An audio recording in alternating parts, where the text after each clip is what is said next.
May 12, 2017, Friday of the fourth week of Easter. A reading from the Acts of the Apostles. When Paul came to Antioch in Pisidia, he said in the synagogue, "My brothers, children of the family of Abraham, and those others among you who are God-fearing, to us this word of salvation has been sent." The inhabitants of Jerusalem and their leaders failed to recognize him, and by condemning him they fulfilled the oracles of the prophets that are read Sabbath after Sabbath.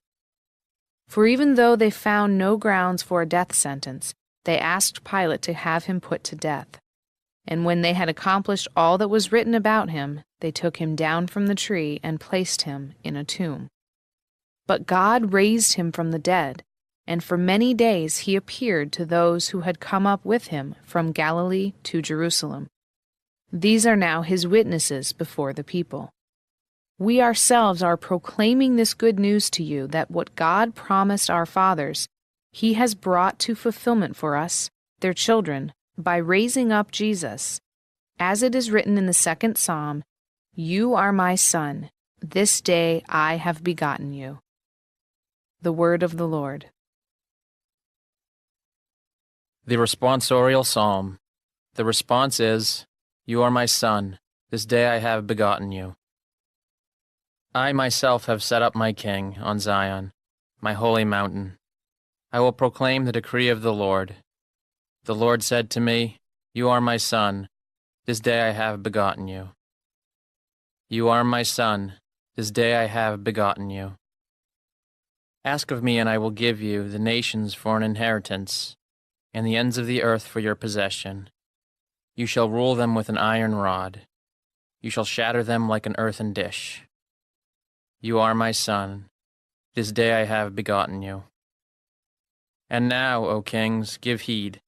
Take warning, you rulers of the earth.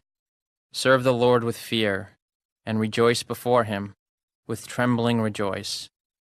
You are my son, this day I have begotten you.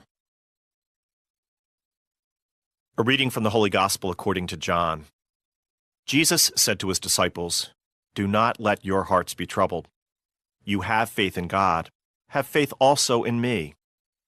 In my Father's house there are many dwelling places. If there were not, would I have told you that I am going to prepare a place for you?